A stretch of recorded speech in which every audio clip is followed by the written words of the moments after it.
If somebody takes over your financial accounts, you could lose money or at the very least waste hours cleaning up that mess. But here's the thing, most people focus on the wrong threats. They worry about hackers logging in with stolen passwords, but the more likely danger often looks a lot different. In this video, we'll walk through a few real-world case studies, how the attacks happened, how they were caught, and what you can do to protect yourself from similar threats. And this isn't just theory. One of these is a story I got from a client just last week, shared with permission, of course.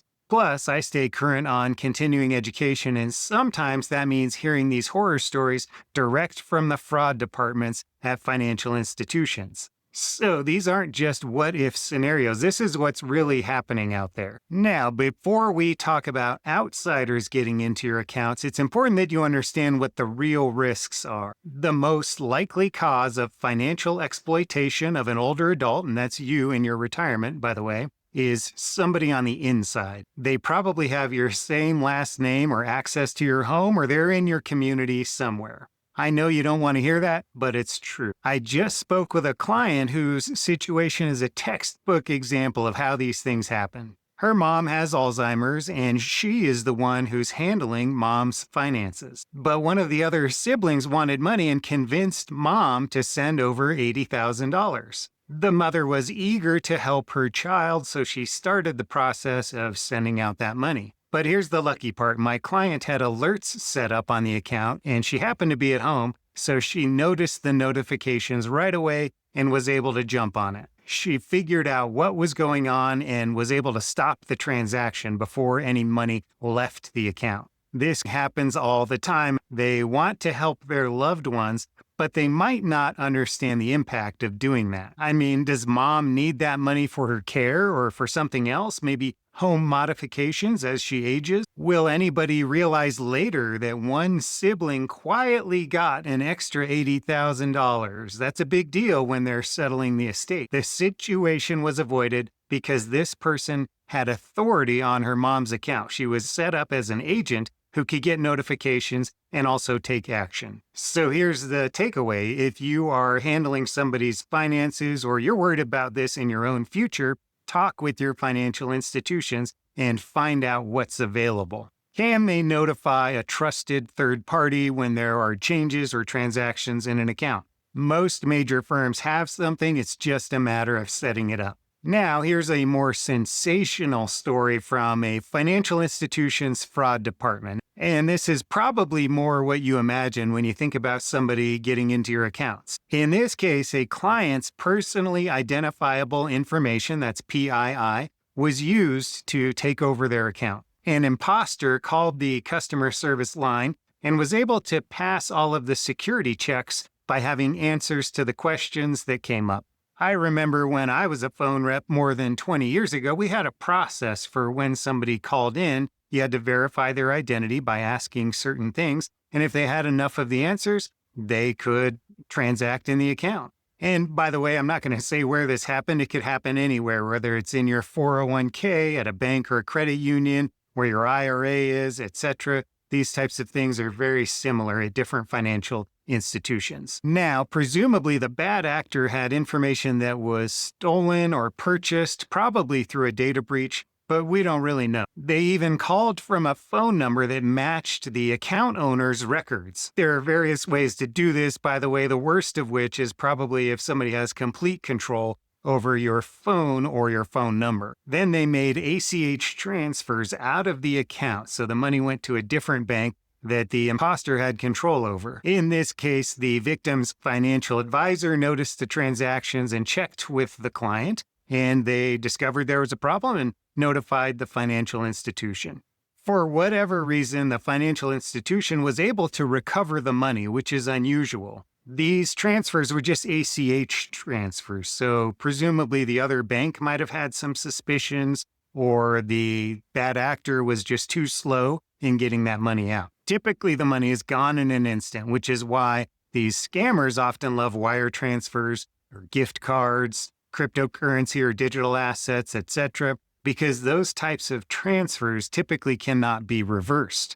Now, in this case, the financial institution acknowledged that the customer would not have lost any money if they were unable to recover the funds. That institution would have been liable for replacing the money because neither the financial advisor nor the end client was involved with setting up the external bank account or approving or requesting any of the transfers. Plus, there was no evidence that anybody had the client's password. But that was this specific case, and other cases could be different. I would encourage you to get familiar with the policies at your financial institutions. Many of them have similar policies, whether it's an IRA or a 401k, a brokerage account, or even a bank account. And bank accounts typically have additional protection under law, but you often need to act quickly if you have fraud or errors in your accounts. And by the way, you'll need to interpret all of those rules and policies for yourself. I can't guarantee you anything in a video like this. So what can we learn from all of this, and what can you do to protect your accounts? I'm going to take some inspiration from Mike Piper, who has discussed using accounting controls that businesses use. And you can use the same techniques in your household. Among them are controls to number 1, prevent, and number 2, detect problems. First, recognize that your information is probably out there, but you can do your best to protect it. Some people think that if they never sign up for online banking or something, that their information will never be out there, but that's just not true. Your information can get stolen in data breaches or from a careless medical office or dumpster diving or a variety of ways. And it wasn't too long ago that your social security number was your student ID in college, so that number was on every single paper that you turned in. So the data is out there. It's just a matter of who has purchased it or found it. Still, you can avoid making it any easier for bad actors to get and use that information. Don't email anything with sensitive information, and don't respond to those social media surveys that ask what street you grew up on. Again, all of that information is out there, but it's just a matter of making it less accessible. A couple of things to avoid emailing at all costs include anything with your social security number and account statements, especially if they have your account number on it. Those are the ones that I see most often, even though I tell people not to do that. Instead, you want to use a secure file sharing system, or at least put a strong password on a file. Obviously, never send a password by email or share it. In general, the less you send by email, the better. Any of your personally identifiable information, your PII, can be useful to thieves. They might not log into your account using your mother's maiden name or something like that, but that piece of data, in combination with other morsels of data, can be useful if they're going to talk their way into something. So what can you do about all this? Well, nothing is foolproof, but there are a few ways to reduce the chances of problems, and that's the best you can do. It's kind of like being that person on your block who actually locks their doors. You're just less likely to have issues. A simple solution at a number of financial institutions is to add a verbal password or a biometric sample like your voice. An imposter can know everything about you, but if they don't have that password or sound like you, then they shouldn't be able to do things in your accounts. Granted, somebody might be able to duplicate your voice someday, or even now with AI, and the technology can be finicky, so keep that in mind. With a verbal password, a customer service rep should not be doing anything in your account unless you give the password. Unfortunately, there's always the issue of when somebody calls and says they forgot their password or that the voice authenticator is not working properly, and then you're back to square one. Those security questions. Another technique is to use two-factor authentication, or 2FA, but there's a twist that many of you are probably missing. Two-factor authentication is about having possession of two or more things that help to authenticate you, to prove your identity. One of them might be the password, and the other might be a particular phone, or at least control over that phone number. To get into your account, you often need a passcode, and that might come as a text message or come via an authenticator app, or even via a dedicated device. It is highly recommended that you enable two-factor authentication whenever you can. And that's even for non-financial accounts as well. So let's say you have an app that delivers food to your home. Well, that home address can be useful if somebody's going to try to talk their way into one of your accounts. When you're working with a financial institution, they often want a one-time passcode before you can do something in your account,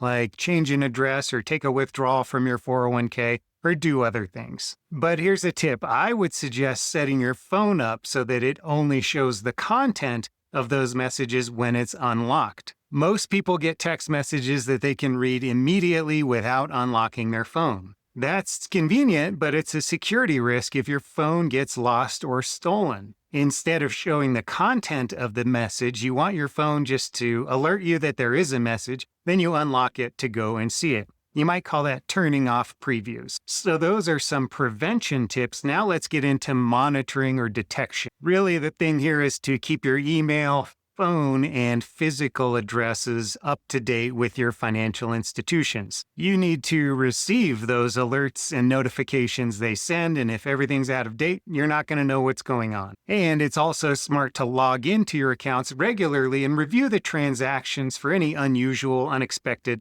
activity. There are a million other things you can do, and there are a lot of other videos that discuss that stuff. This video is about showing you what happens out there, along with some of the most important steps you can take. You can also look into things like using dedicated email addresses for financial matters, blocking SIM swapping on your phone, preventing account transfers, using VPNs and securing your home network, and using fake answers to security questions, which of course you keep in your password manager, and a million other things. And remember that most financial exploitation isn't from these outside hackers. It's like that old movie where the call is coming from inside the house. So make sure your computers lock themselves regularly and no sticky notes with passwords or other sensitive information, please. So I hope you found that helpful. If you did, please leave a quick thumbs up. Thank you, and I'll see you in the next video.